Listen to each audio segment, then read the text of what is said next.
Hi, my name is Debbie, and I am obsessed with all things to do with ultrasound. I'm an empty nester who has spent the last 28 years scanning in all different kinds of situations: clinics, hospitals, point of service, emergency departments, private offices, echo, vascular, general, high risk OB, and want to dive down deep into all things to do with technology, techniques, and transformation. It's time we take ultrasound to the next level. Think of this like your little power boost on your commute to all things ultrasound, along your way to the thing that we call work. So pull up a seat, make sure you're comfy, and be ready to be challenged and encouraged as we learn it's all about the frequency. Kristen Connors is a certified genetic counselor working in the maternal-fetal medicine clinic at the UC Health in Colorado Springs, Colorado. She completed her master's in genetic counseling at Boston University in 2024, during which time she completed clinical training in prenatal, cancer, and pediatric genetics, as well as a fellowship in leadership education and neurodevelopmental disabilities at Boston Children's Hospital. Kristen's educational background includes work in bilingual and multicultural education and biomedical illustration. She is dedicated to prioritizing individual identities and affirming lived experiences in spaces that are often over medicalized, so that patients are at the center of care, which aligns with their values. Please help me welcome Kristen Connors. Thank you, Kristen, for joining us today to talk about trisomy 13 and trisomy 18. They're trisomies that occur most frequently, and so they're tested for, they're talked about more commonly, and so I just thought it would be a good thing to kind of review with people on the podcast of, are there things different that we look for 13 versus an 18, and how can we pick up little tidbits to improve our scanning for those two trisomies. And then to also understand your role as a genetic counselor with our role as ultrasound techs, right? Like, I love genetic counselors because they give you a heads up. Okay, this is what's going on, right? Or, hey, Kristen, I've got this in my room, I'm going to need your help, kind of a thing. So first of all, welcome, and thank you for being a part of this podcast. Thank you so much for having me. I absolutely agree. It's really nice for us to be able to know little tidbits about what each other does. Oftentimes patients want an experience that has a little bit more continuity to it. And I recognize, because we're so detailed in our fields, there is a lot that we know, and then kind of a sharp end to what we know and the next person knows that we might send a patient to. I think it's really helpful when we can understand a little bit about what one another is doing with a patient and talking to a patient about. Yeah. So tell us a little bit about yourself. How'd you get into genetic counseling? Why did you get into genetic counseling? And what about it kind of, oh, I'm really giving you a lot of questions, keeps you, or really, what about it do you enjoy? I absolutely don't mind talking. As a genetic counselor, I talk quite a lot. Although I think a lot of genetic counselors struggle a little bit to talk about themselves. We are very reflective, but very reflexive. We'll often kind of bring the question back to the person we're talking to. But I think overall, I went into genetic counseling because I really love the intersections between medicine and lived experience. So I'm a little bit of a genetics science nerd. But for me, what really grabs me is thinking about what patients are walking away with and taking into their lived experience. And I really appreciated that when I learned about the field of genetic counseling, I learned that as important as really understanding this kind of difficult molecular information is understanding the lived experiences of people with complex genetic or medical issues, and understanding cultural experience as well, and how to make things perhaps make sense or resonate with people of different backgrounds. I really love education as a whole, and so I don't really have to focus on drawing blood or touching people at all. I analyze genetic tests and then I talk to people about them, and I really love that about my day today. I also really love prenatal overall. That is the space that I was so excited to be in, and I'm so excited to be in now. Right, because there are different kinds of genetic counselors, right? I think pediatric is another specialty, right? That's really huge for genetic issues. And then are there other areas of genetic counseling?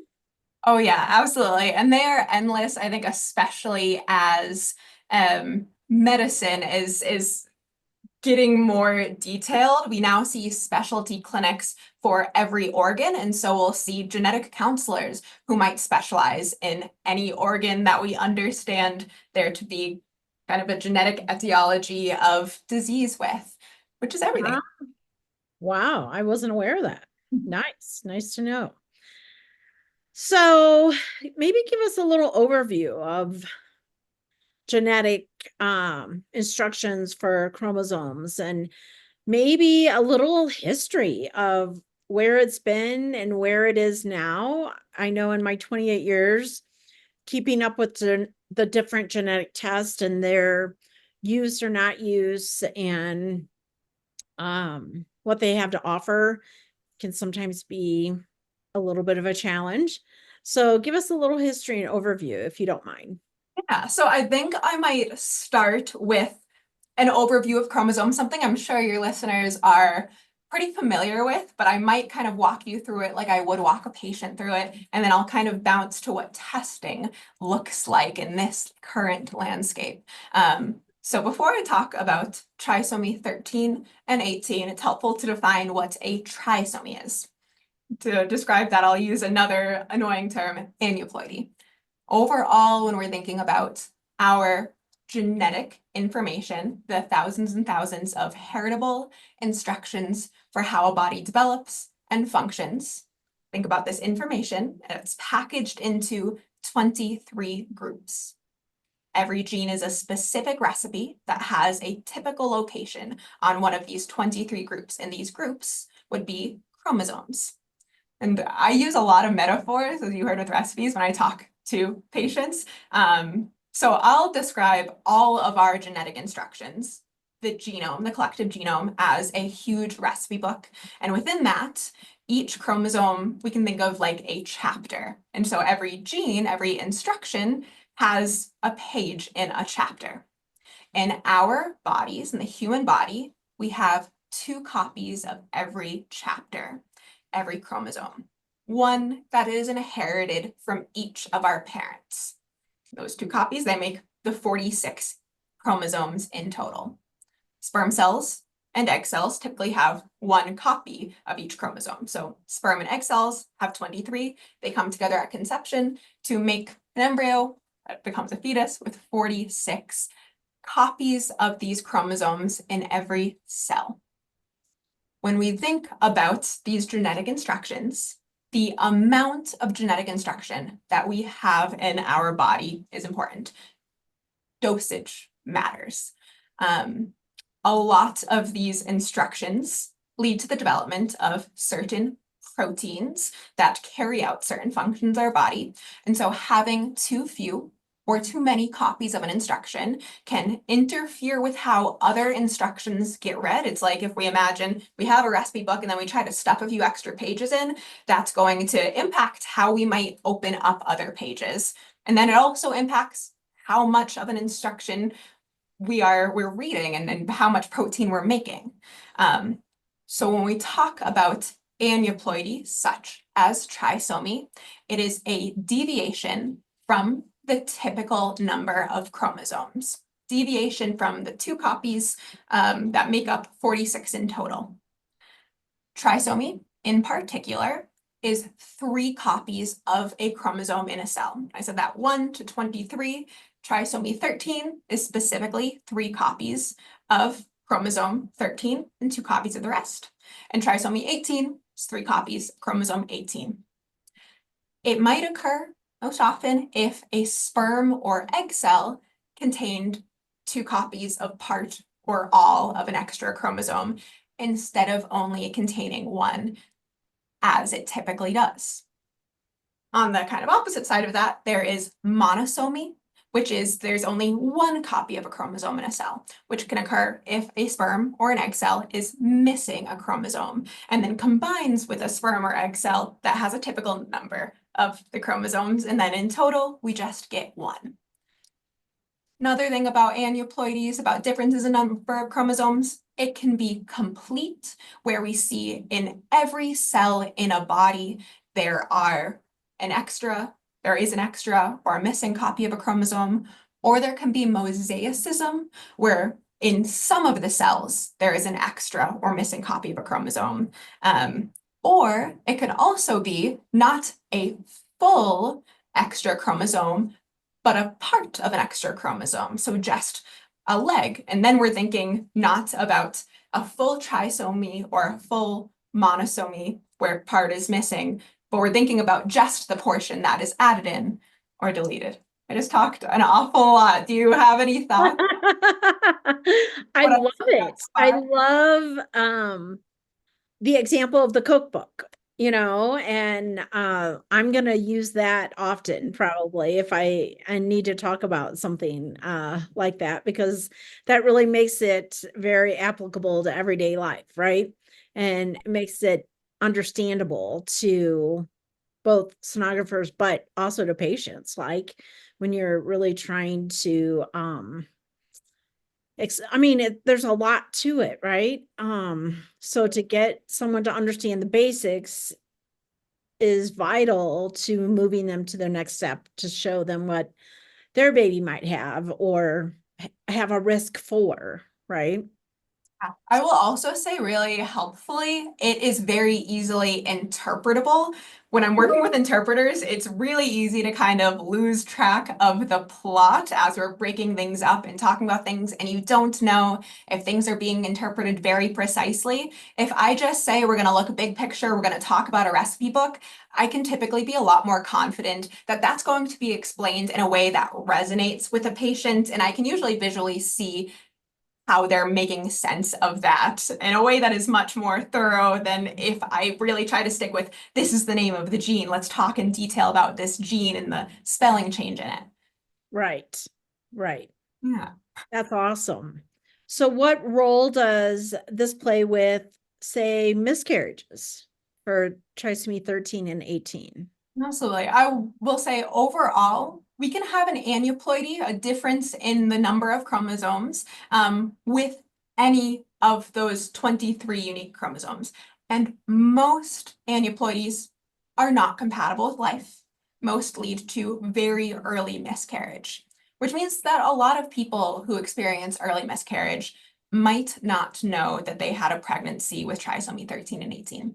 Trisomy 13 and 18 are actually the aneuploidies that are likely to make it further along in pregnancy than, for example, trisomy 1 or 2 or 3, which aren't really heard of because of how early they would lead to a loss in pregnancy. I also Right. kind of want to say when we're talking about aneuploidy overall, I think one of the things people think about is advanced maternal age. It's something that we talk about a lot in this clinic. In most cases, aneuploidy, the extra or missing chromosome, is maternal in origin, is coming from the egg cell.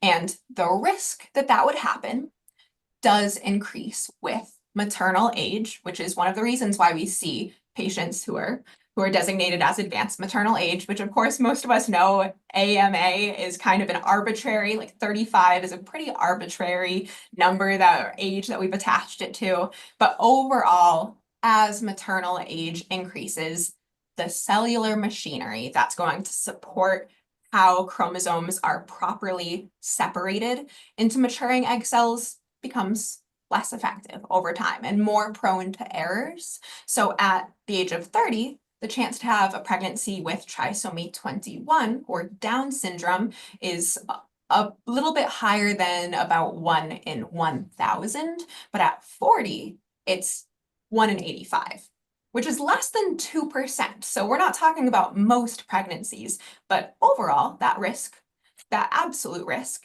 has increased. Mm-hmm. And that being said, it's also important to mention that because most of the people who are experiencing pregnancy are under 35, most cases of aneuploidy do occur in people under the age of 35. So we talk to a lot of people who are in their mid-20s who think, I'm having a pregnancy with Down syndrome. I didn't expect this. I thought this was something that only happens in older parents. It can happen in any pregnancy at any age. It's just more likely to happen as we get older. Correct. Yes, there's a whole lot of numbers out there in regard to that.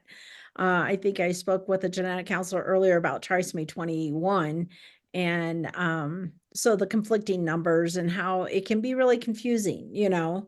Um, and there's also a perception of we're doing these genetic testing only so that we can encourage abortions or miscarriages or, you know, things such as that.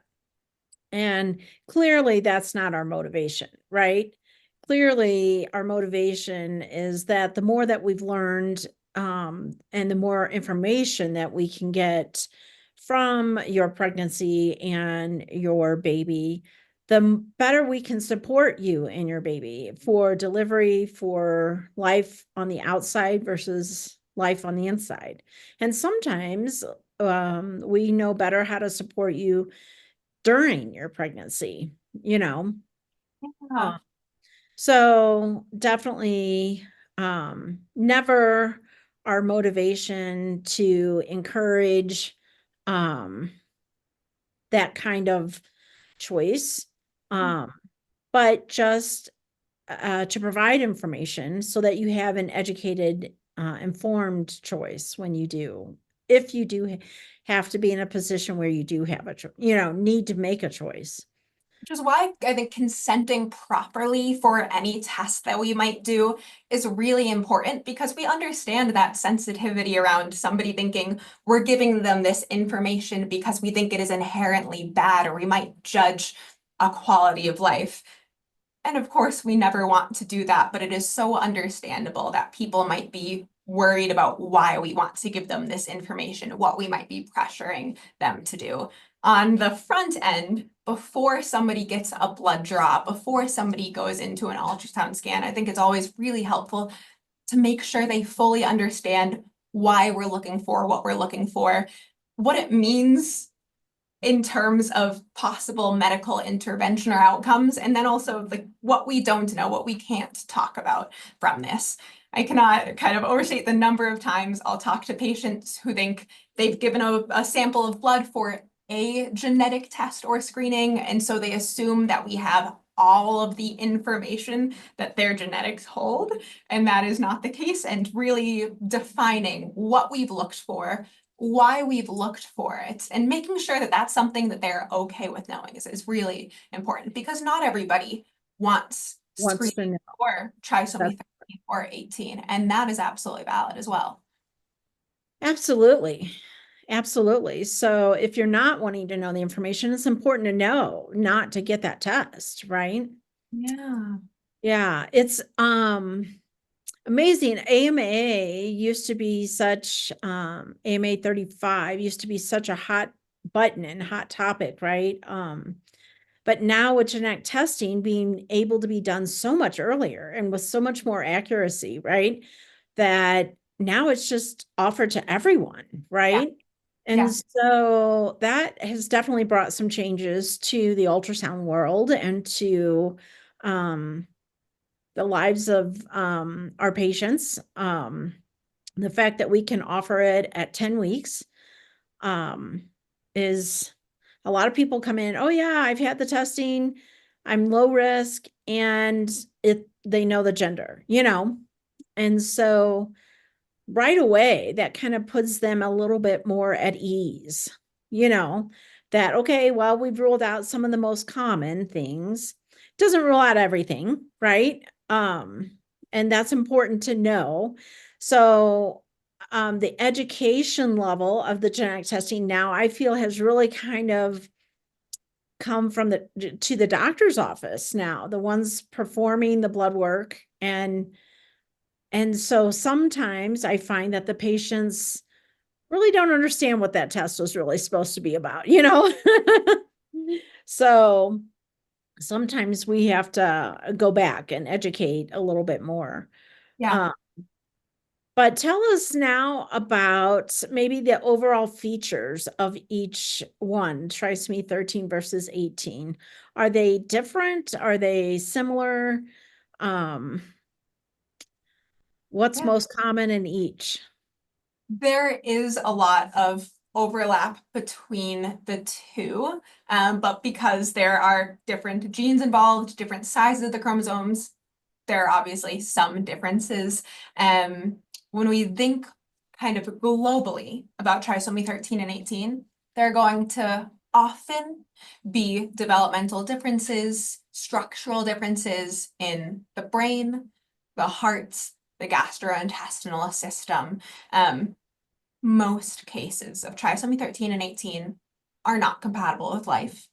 There are cases of children being born, even children surviving into teens, very often with health complications, including severe epilepsy, intellectual disability, significant physical differences. So when we are thinking prenatally, we're thinking a lot of things that would kind of align with that. I'm kind of curious overall if when you've scanned, if there are cases that have really stuck out to you as this looks to me like trisomy 13 and trisomy 18 before I kind of get into what I think as somebody who does not interpret images at all myself.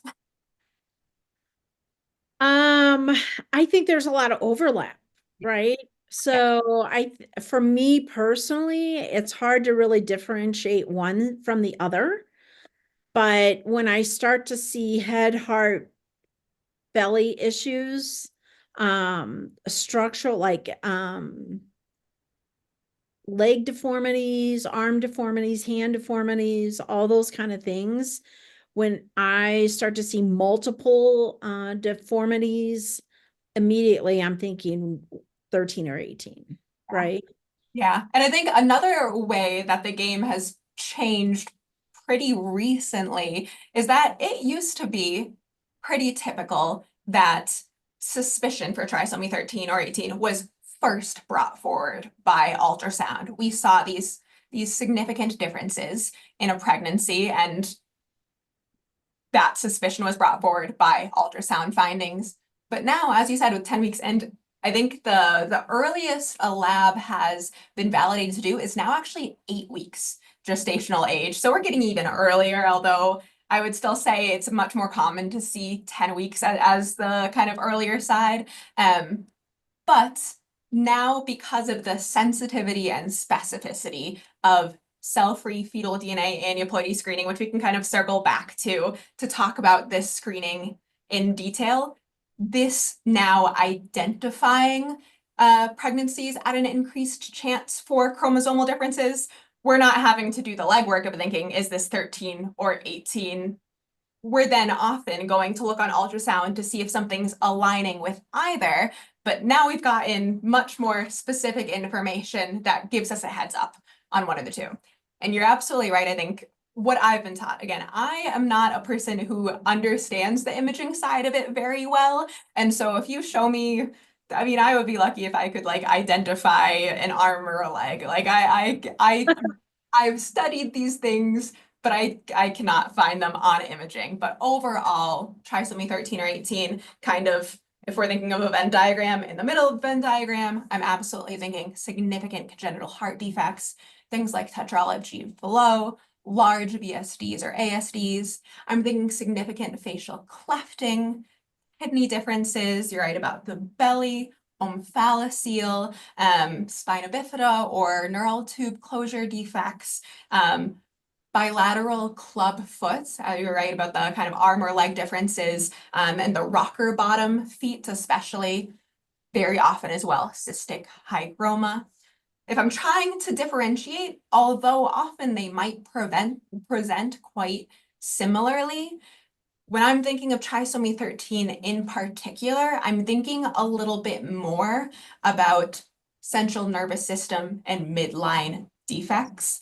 So while this can happen in trisomy 18 as well, when I think holoprosencephaly, when I'm thinking significant cerebral malformations, I'm thinking that's more of a hallmark for trisomy 13 overall, any kind of failure of the two lobes of the brain to separate, and other kind of midline things like only having one central nostril or a very central midline cleft lip. I'm also thinking a little bit more trisomy 13 when it comes to urogenital tract malformations and polydactyly. And then kind of on the other side, with trisomy 18, I am more often thinking severe growth restriction. But again, this is talking kind of largely, and you can see one or the other with either of those, even if it looks a little bit more suspicious for one than the other. This is why genetic testing is important. Right, right. Yeah. Recently you and I had a trisomy 18, right? And so anytime there's more than one defect, immediately those are kind of the two places that you go. Um, yeah. So I think that's true with trisomy 18, severe growth restriction is common, but I do recall anytime I see polydactyly, I do think 13 versus 18, something of that nature. Also, I heard the other day, if there's a midline structure abnormality, a cleft lip or omphalocele, gastroschisis, something of that nature, make sure to look at the head, because what happens in the head happens in the face, and what happens in the face happens in the head. So that might be a good takeaway, or something to kind of keep in mind, is to really, not that we don't thoroughly investigate things, but when you see this is what you go look for, right? So when you see a cleft or a midline deviation, go to the head, right? And just check and make sure you've got good structures there as well. So you touched on it a little bit. Can we go back to the cell-free DNA and talk about that a little bit? I know you're so excited to do that. That's like a lot of the bread and butter of my training. I know you and I talked briefly about maternal serum screening, which I was very much trained on. When I first did my prenatal training, that was in the UK, in London, and in some places in the US, maternal serum screen, where we're looking specifically at analytes in maternal blood, like that was often used to help identify people who might be at an increased chance to have chromosomal differences in their pregnancy, but cell-free fetal DNA aneuploidy screening, really often called NIPT, although I much prefer NIPS because I do like to make a distinction between screening and testing. It's everywhere. It's an option to most pregnant patients. I'm going to kind of give a brief overview of what it is, because it can also look a little bit different from lab to lab. But essentially, we are taking a blood sample from a person who's pregnant, and that blood sample contains fragments of DNA. Of course, we know there's going to be DNA in every one of their cells, but also there are little free-floating bits of DNA that are kind of like cellular debris that comes off of our organs. And then, especially after 10 weeks of pregnancy, not right at the beginning, but a little bit further in, a small proportion of the DNA present in a pregnant person's bloodstream comes from the placenta of the fetus. And the placenta, in most cases, shares all of the same chromosomal information as the fetus.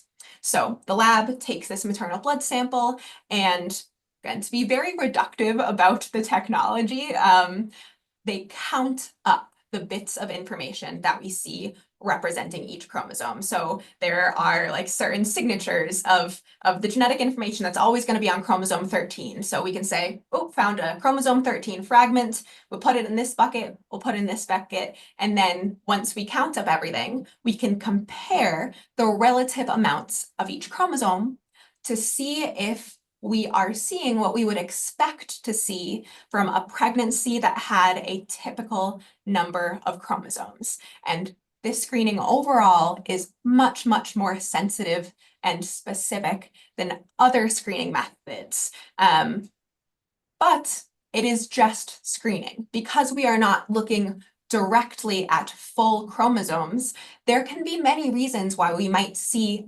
extra bits, more than we expect, of chromosome 13 or 18 or 21, or we're not seeing as much of another chromosome as we might expect to see.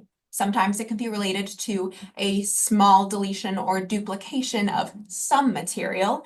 Sometimes it can be a difference in information that is only present in the placenta and not actually present in some or all fetal cells. There are a lot of things that are why this is screening.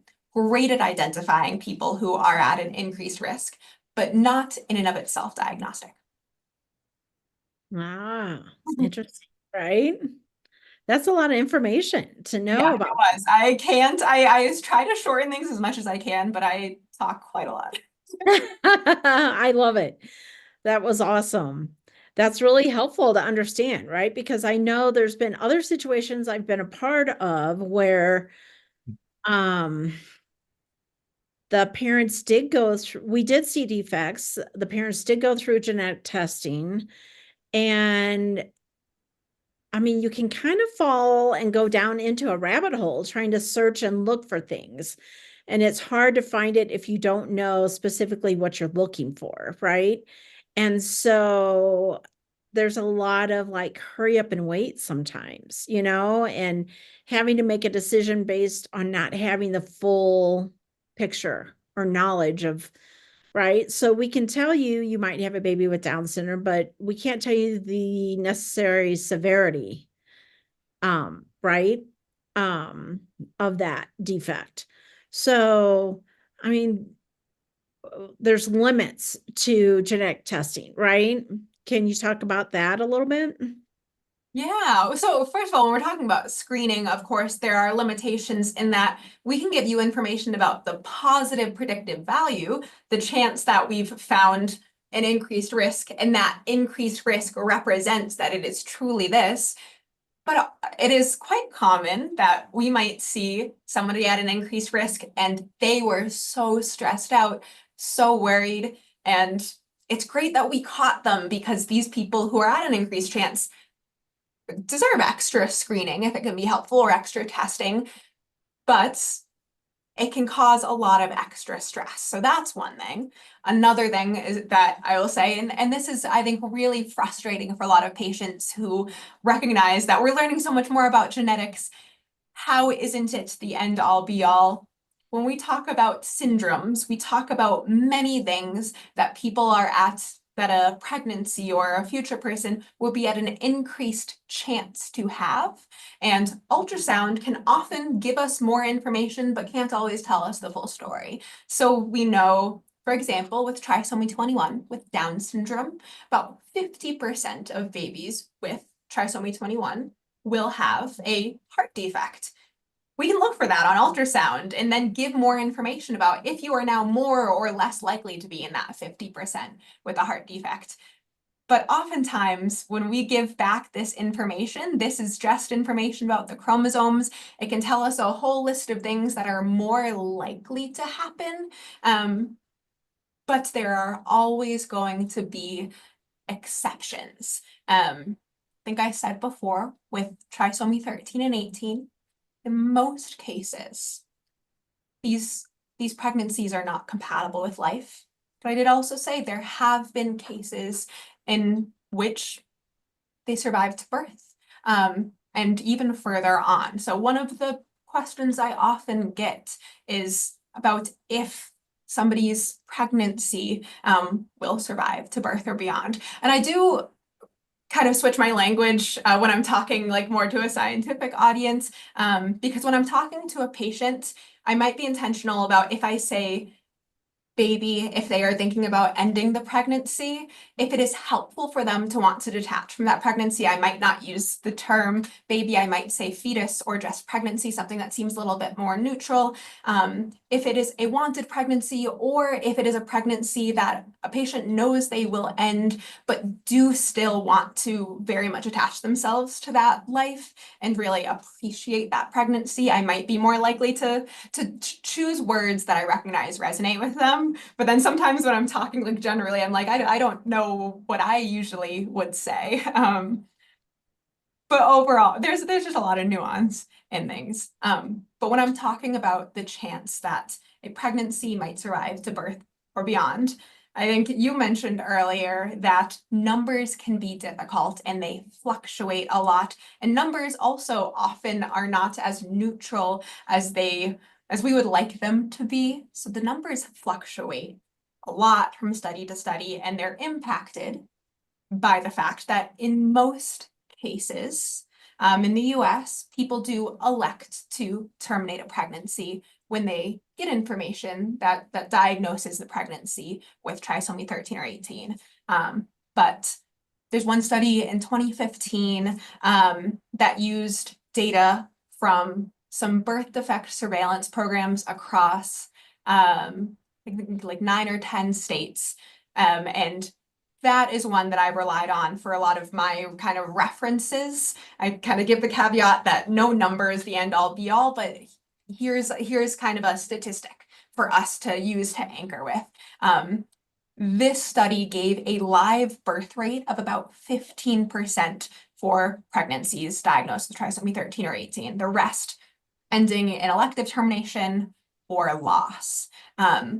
So we think some people do want to continue those pregnancies as long as they can, with the hopes that maybe they will have a baby who is born. And for those rarer cases where a baby is born with trisomy 13 or 18, there can then be two routes taken. For some, care might be palliative, focused much more on comfort and quality time before a death that is likely early on.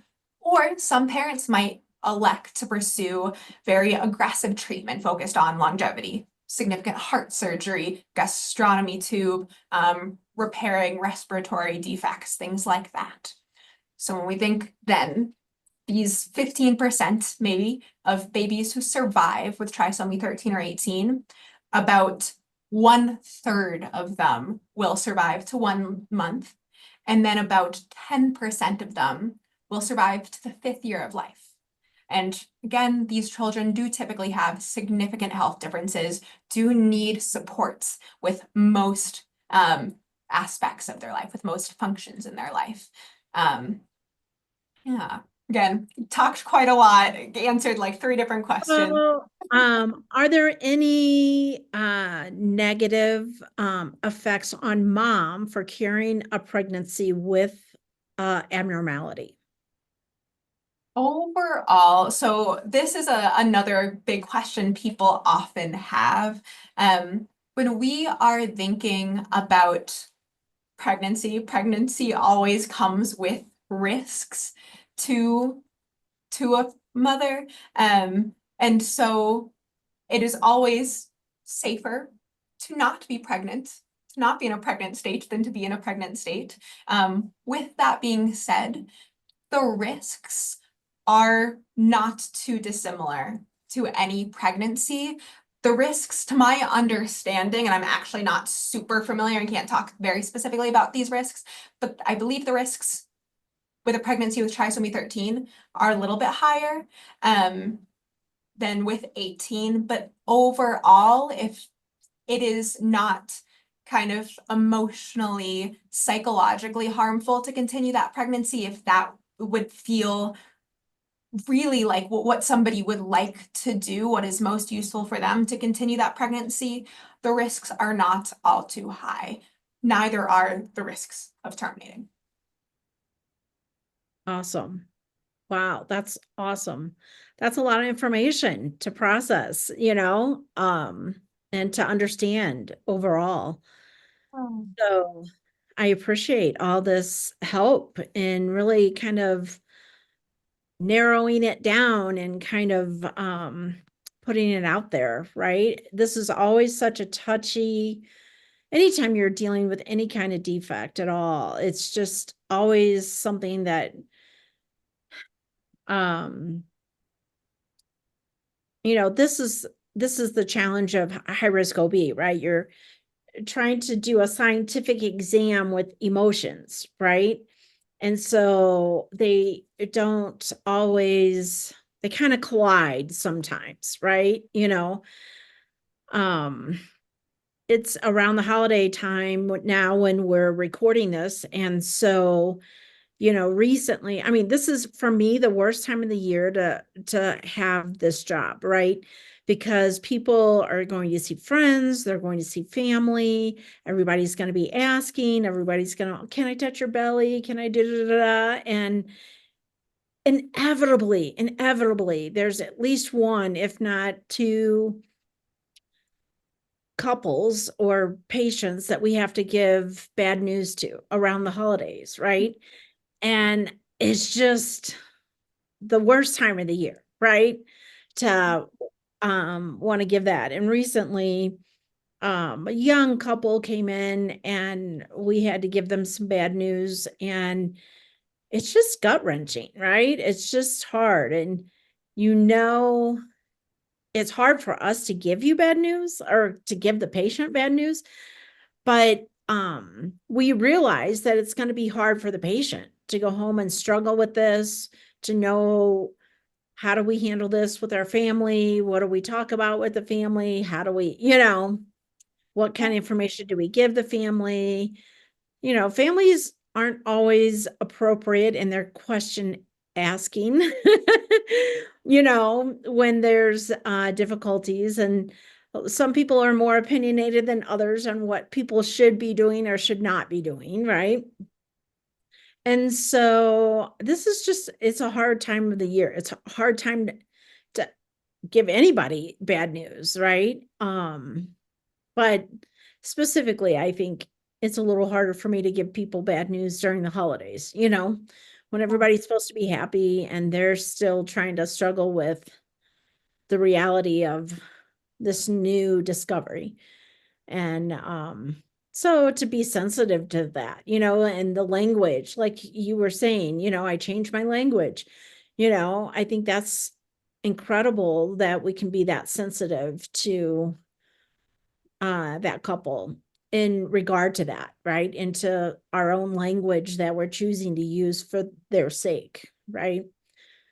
So I think your expertise really helps us to kind of just give an informed consent for the patient. This is the information that we have. This is what we know,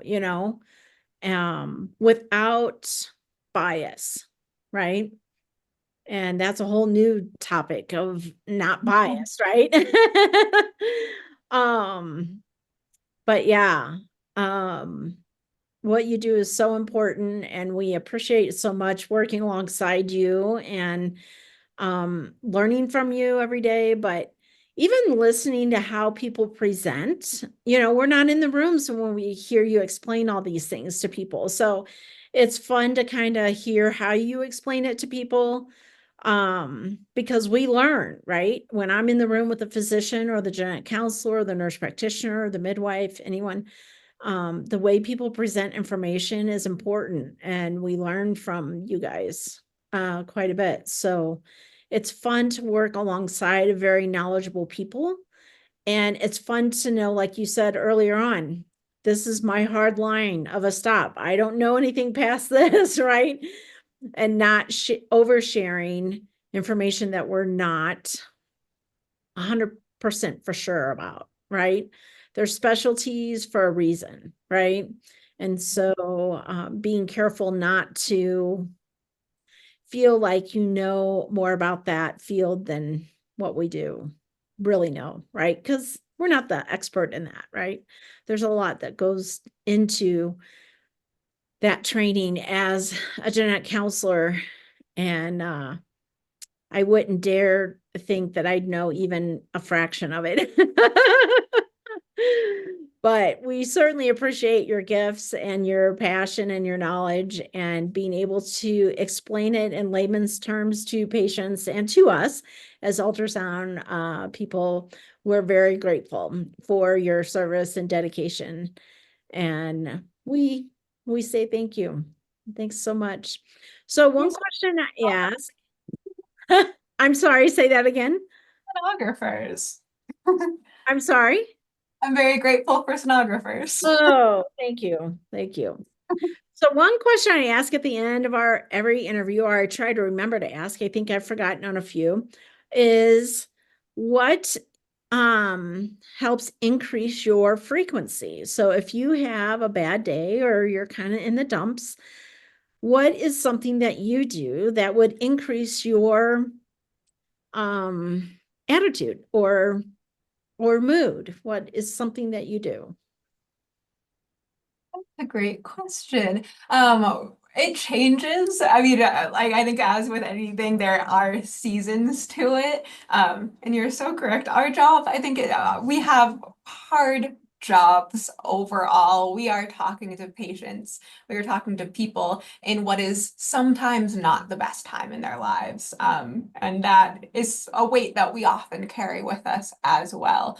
So I sometimes really do love to lean into the weightiness of it. I will sometimes walk home and have myself a little cry, and there is something so profound about how we've all kind of connected as a community around people going through difficult experiences. And sometimes it's healing just to recognize how much I've kind of let myself be sad about this because it is a difficult thing that someone in my community has experienced. Sometimes you just want to turn your brain off and you don't want to think about those things. And right Right. now, say climbing with my friends and with my partner have really kind of refilled my cup and given me a good distraction because it's so much fun. Did you say climbing? Yeah. Like rock wall climbing? Yes. Oh, fun. That's exciting. Uh, Yeah. Or being around. I think it's a combination being around other people who help fill your cup as well, right? That's gonna be fun. And I do agree. I think you're right. It's fun to be a part of a community that is fully supporting. And I think if we aren't a little sad for our patients, um, that's kind of sad too, right? I hope that I can always be sad appropriately for my patients. Not enough to affect the rest of my evening or anything like that. I mean, sometimes it does. A few Fridays ago, I remember thinking, man, am I so lucky, not to ever have to be put in a place like they were, you know? Um, so it does kind of go home with you occasionally, but it is great to be a part of a team that is so passionate about wanting to do the best for the patient. And I think the patients don't always see that or know that. And so I hope that, you know, that's something that we can portray if that's ever a time that we have to give bad news, that we're all on the same page. We all are seeing and doing the same things, right? We're all saying the same things. we So, want to be. We always want to be. Of course, we can mess up sometimes. Sometimes we are not there for ourselves and therefore not as fully there for the patients as we would like to be. And that's the hard thing about this not being, we talk to one patient a day and talk about difficult things, but over and over and over. it can wear That's on you. also hard and a reason why we need to be around people that we really trust and support and see as part of our team. Right. I agree. Well, thank you again. I appreciate it. I love your support. I love you and your passion, and we appreciate you. Thank you so much. Thank you so much for having me on. You're welcome. Thank you for tuning in to It's All About the Frequency podcast. I hope you enjoyed today's episode. Share it with a friend and remember to keep your frequency high.